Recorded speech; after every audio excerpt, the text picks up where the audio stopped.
So sometimes the strangest images surface in my prayer.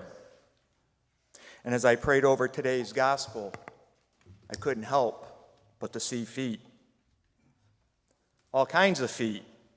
Feet with bunions, horns and calluses, feet with plantar's warts and hammer toes. Some feet had ingrown or missing toenails.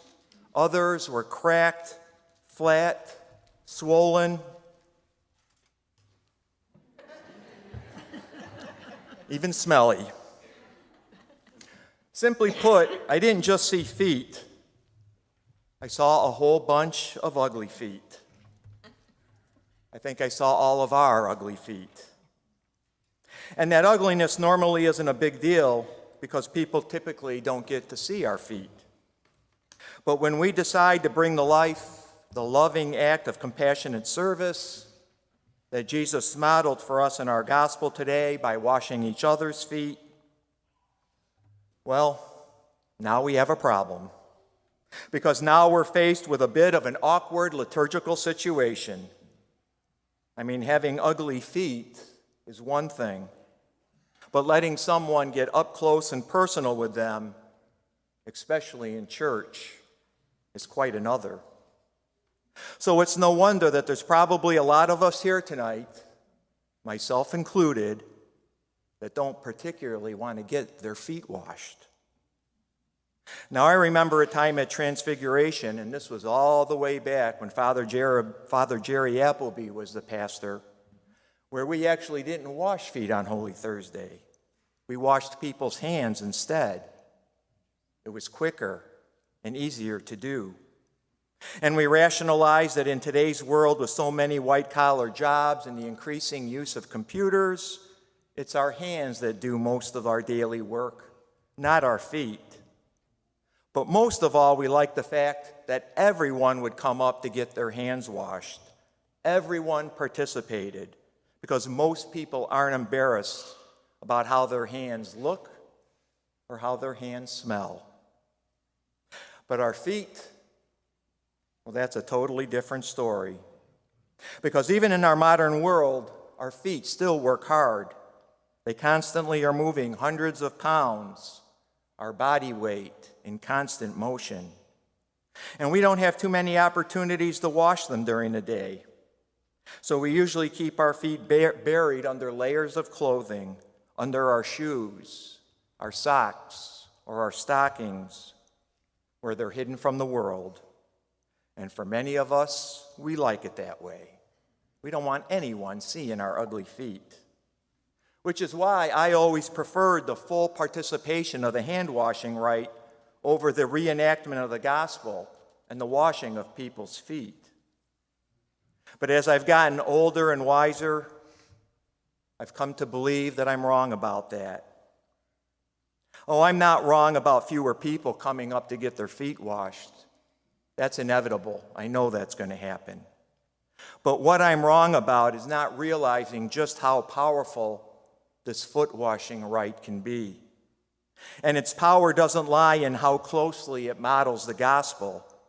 I think the real power lies in the very thing that I've been talking about tonight, how uncomfortable it can make us. And that's because I see our hands as a symbol of our external selves. Our hands are that nice, clean exterior, that everything is okay with me part of our lives, that we're very comfortable letting the world see. While our feet personify our inner selves and our inner struggles. Our feet represent that churning, dirty, sweaty part of ourselves that sometimes has doubts about our faith, struggles with sin, and wonders how we could ever be worthy of God's touch or God's love. They symbolize that wounded part of ourselves that we want to keep hidden from the world. In other words, the soles of our feet sometimes look a lot like our spiritual souls. Pun intended. And when you think about our feet like that, doesn't that bring a whole new dynamic to our gospel reading and to the washing that we'll do tonight? a dynamic that'll require us to be uncomfortably vulnerable for just a moment as we allow someone to see and to wash our feet.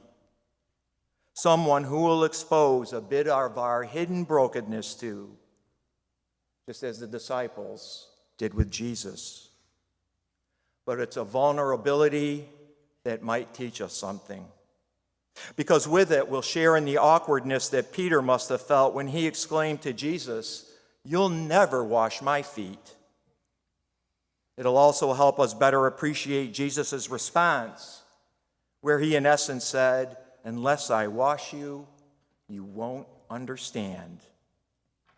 But most importantly, it'll let us more deeply experience what this Holy Thursday and our Easter season is all about.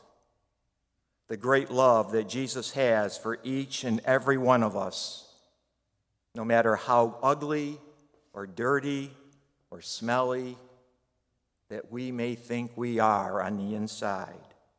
A love so great that Jesus was willing to die on the cross for us. And it's a love that goes beyond that of a teacher and master simply doing a servant's work. It's a love that goes to that moment of great intimacy where Jesus held so much more than the disciples' dirty feet, because he also held their fearful hearts, their doubts, and their brokenness. And as he held their shame and their sin in his hands, he poured his love over each one of them, making them clean again. It's something Jesus can do for each of us, too, if we let him. If we're willing to take off our spiritual shoes and socks and let his love wash away all the dirt and all the messiness in our lives and on our souls. It's the very reason why Jesus also so tenderly says to each one of us, "Do you realize what I've done for you?" But as always with Jesus, there's more. Because Jesus not only says to us, "Let me love you so that I can make you clean," but he also challenges us to do the same for others. He wants us to not only be open to receiving his love, but he also wants us to be open to freely giving it. As I have done for you, you should also do. And so tonight, my brothers and sisters, I hope you can give yourself over to having your feet washed, despite how awkward it may feel. I'll pray that in the midst of all of our unpleasant and unsightly feet, and in the middle of what might be an uncomfortable liturgical experience, that we'll all come to better know who Jesus really is and how fully and abundantly he loves us. And in that moment of surrender, I'll pray that we all feel the love of Christ working in our lives, and that as the body of Christ, that we'll be able to take that same love out into our ugly and messy world, which needs it so much.